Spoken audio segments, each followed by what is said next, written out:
Hello বন্ধুরা, good morning আর একটা নতুন ব্লগে তোমাদের সবাইকে স্বাগত। তাই এই যে সকালে দেখো আমার কাজ বাজ হয়ে গেছে, জামা কাপড়ও কেচে নিয়েছি আর ঠাকুর পুজো আমার দেওয়া হয়ে গেছে। আর বেশ মানে সকালে একটু মেঘলা মেঘলা ছিল, কিন্তু এখন আকাশটা বেশ একটু পরিষ্কার হচ্ছে। তারপরে দেখো আমি তো স্নান পুজো টুজো করে নিলাম, নিয়ে মাথায় শ্যাম্পুও দিয়ে দিয়েছি। আমি দেখো এই যে মাথায় শ্যাম্পু দিয়ে স্নান করে বন্ধুরা বাসি কাজ বাজ তো সেরে নিলাম, নিয়ে স্নান পুজোটা করে নিলাম, ঘরে ঠাকুরকে সেবা দিয়ে দিলাম। আর আজকে মানে 4th শনিবার, তা বড় আজ বড়মশাইও আজকের উপোস করবে।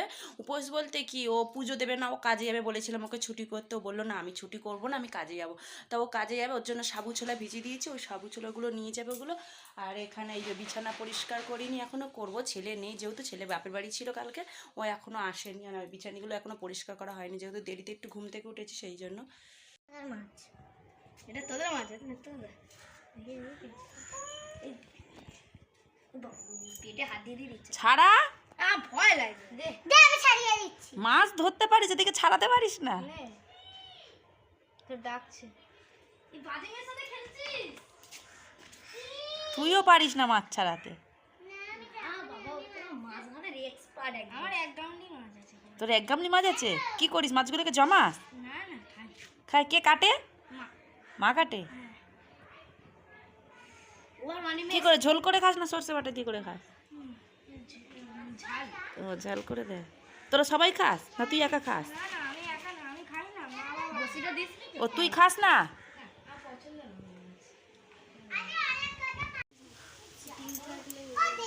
এর মধ্যে রেখে দে।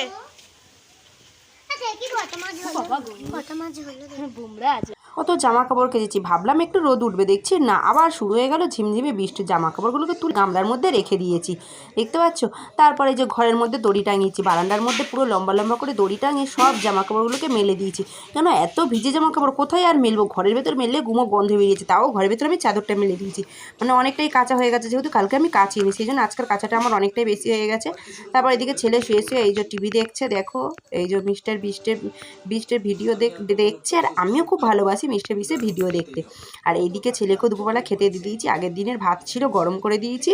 না না সরি, ভাতটা আমি করেছি, তরকারিটা ছিল গরম করে দিয়েছি, কারণ ভাতটা ছিল না। আর এই যে তরকারি ছিল গরম করে দিয়েছি। আর সকালে আমি রান্না হয়ে গেছে, সকাল থেকে মেঘলাম, মনে হয় নিম্নচাপ লেগেছে, কেননা এত গুড়ি গুড়ি বৃষ্টি পড়ছে, জোরেও নয় আর আসতেও নয়, গুড়ি গুড়ি বৃষ্টি পড়ছে।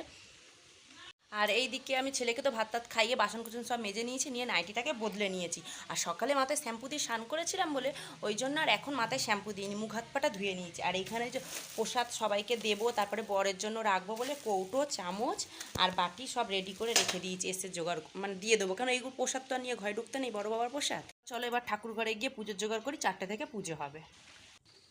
তারপরে ফলগুলোকে ধুয়ে নেবো। আর গাছ থেকে লেবুটা পেরে নিয়ে এসেছি, বাতাবি লেবুটা। প্রত্যেক বছর বাতাবি লেবুটা মানে গাছের বাতাবি লেবু দিয়ে বড় বাবাকে দিই প্রত্যেক বছর। তাই এবারে লেবু কম হয়েছে, তাই একটা লেবু পেরে, নইলে গোটা ফলও দিই লেবু, মানে ঠাকুরকে দিয়ে আসি গিয়ে।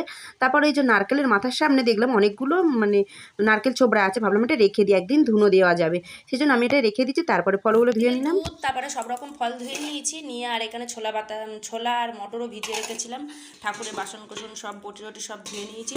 চলো এবার ফল টলগুলো কেটে আমি রেডি করি। তো এখানে ফল টল কেটে নিয়েছি, আর এটা ঘরের ঠাকুরকে দেবো, একটা থালাই খেতে দেবো। আর এখানে ফল টল কেটে নিয়েছি, আর চিনিটা মাখবো, নারকেলটাও কুড়ে নিয়েছি, চিনিটা মাখলে হয়ে যাবে।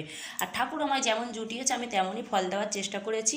আর এই বাতাবি লেবুটা হচ্ছে আমাদের গাছের, এই যে চলো দেখায়, এই যে এটা আমাদের গাছের বাতাবি লেবু, তাই অর্ধেক ঠাকুরকে দিয়েছি, অর্ধেক রেখে দিয়েছি, অনেকটা হয়ে যাবে নইলে, ওই জন্য অর্ধেক দিয়েছি। সিন্নিটাকে মেখে নিয়েছি, আর সিন্নিটাকে দেখো কি সুন্দর ডেকোরেশন করেছি, দেখো বেশ নারকেল করা, ওপর থেকে বেদানা দিয়েছি, আর বাতাসা দিয়ে সুন্দর করে সাজিয়ে নিয়েছি। আর এখানে ফল টল কাটা রেডি। চলো এবার এগুলো সব পরিষ্কার করে নেবো, নিয়ে ঘরের ঠাকুরকে একটু খেতে দিয়ে দেবো, দিয়ে এবার আমি রেডি হবো শাড়ি টাড়ি পরে।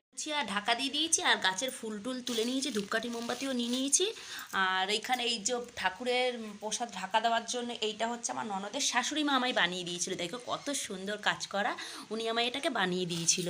তো এই যে রেডি করে নিয়েছি, চলো এবার শাড়ি পরে আমি রেডি। তো বন্ধুরা আমি তো পুরো রেডি হয়ে গেছি, এই যে এই ছাপা শাড়িটা পরেছি, ভাবলাম অন্য শাড়ি পরবো, কিন্তু কাদা জলের জন্য আর পরলাম না, বৃষ্টি পড়ছে, যেতেই ভিজে যাবো হয়তো। আমাদের মনে মাথায় হবে বড় বাবার পুজো, তা যাবো। আর ছেলে এখানে ঘুমাচ্ছে, ও ঘুমাক, আমি চলে যাই, ওকে বললাম ঘুম থেকে উঠলে তুই মনে মাথায় চলে যাবি। চলো যেতে থাকি।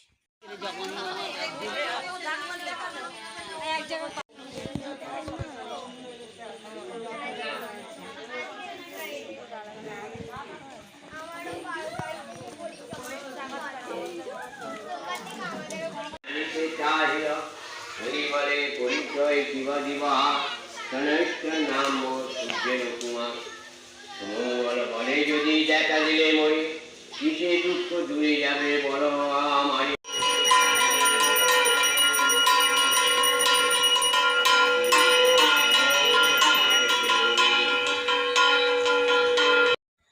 এখানে পুজো দিয়ে বাড়ি চলে এসেছি আর সবার জন্য এই যে প্রসাদগুলোকে তুলছি, সবাইকে দেবো তাই বাটিগুলোকে সাজিয়ে নিয়েছি, নিয়ে সবাইকে দেবো, বাড়িতে আশেপাশের বাড়িটারি দেবো, আমরা খাবো, বরের জন্য রাখবো, যাদের দেবো। আর বড় বাবার পুজো এটা চতুর্থ, আর একটা লাস্ট পুজো আছে। তা আমি প্রথম পুজোটা করেছি সেটা আর তোমাদের সঙ্গে শেয়ার করা হয়নি, কেননা সেই পুজোটা হচ্ছে আমি স্কুলে গেছিলাম, তো স্কুল থেকে এত তাড়াহুড়ো ছিল আর ওই জন্য কিন্তু বেকার আমি তাড়াহুড়ো করেছিলাম। ওখানে গিয়ে অন্তত আমি 2 ঘন্টা বলে তো 2টো থেকে পুজো হবে, কিন্তু সেই পুজো শুরু হয়েছিল 4টে থেকে, আর আমি স্কুল থেকে এসেছি 1:45, এসে তাড়াতাড়ি স্নান করে 2-10 মিনিটের মধ্যে আমি ওখানে চলে গেছি পুজো জোগাড় করতে, মানে এত তাড়াহুড়ো করেছিলাম। সেই জন্য আগের ভিডিওটা আর আমি তোমাদের সঙ্গে শেয়ার করতে পারিনি, তাই এই লাস্ট পুজোটা করলাম, তাই তোমাদের সঙ্গে শেয়ার করলাম। আর বর মশাই উপোস করে আছে, ওর জন্য প্রসাদ রেখে দেবো, ওকে বলেছিলাম ছুটি করতে, ও বললো না আমার এখন ছুটি করা যাবে না। তা ও কাজে গেছিলো, আমি পুজো করেছি, ওর নামেই পুজো দিয়েছি, আমার নামেও পুজো দিয়েছি, আর প্রসাদটা ওর জন্য রেখে দিয়েছি। বন্ধুরা এই যে পুজো করে এলাম, কেন বড় বাবার বার করলে স্নান করে ঘরে ঢুকতে হয়, তা আমি প্রসাদ তোসাদ সবাইকে দিয়ে খেয়ে দিয়ে আর এই ঘরে ঢুকলাম, আর এই যে মাথায় জল দিয়ে স্নান করলাম, চুলটা পুরো ভিজে, এই যে বসবো এবার। এখন আর কিছু খাবো না, কেননা খেয়েছি তো, প্রসাদ খেয়েছি, পেটটা পুরো ভরে গেছে। যাই হোক আজকে একটু ঠান্ডা ভাব ছিল বলে, বৃষ্টি পড়ছিল সকাল দিয়ে, ওই জন্য জল তেষ্টা হয়নি, কিন্তু প্রথমবারে যে বড় বাবা বারটা করেছিলাম, প্রথমবারে মানে গলা শুকিয়ে যাচ্ছিলো, কখন পুজো শেষ হবে কখন এসে জল খাবো, কিন্তু এবারে অতটা কষ্টই হয়নি, মনেই হয়নি যে আমি উপোস করেছিলাম। এরকম তোমার চোখগুলো দেখলে মনে হবে যে আমি উপোস করেছিলাম, আমার চোখগুলো ঢুকে গেছে। তাহলে বরমশাও উপোস করে কাজে গেছে, তাহলে তার কত কষ্ট হচ্ছে বলো বন্ধুরা, সে তো সারাদিন সাবু ছোলা খেয়ে কাজ করবে, তাই না? আমি তো ঘরে মানে শুয়ে আছি, বসে আছি, দাঁড়িয়ে আছে, ওরা তো আর দাঁড়িয়ে বসে থাকবে না, ওরা তো সমানে কাজ করবে না, কাজে গেছে। বন্ধুরা এই যে এখন খিদে পাচ্ছে, তাই এই যে একটু সাবু নিয়ে বসেছি, আর একটু সাবু খেয়ে নিই।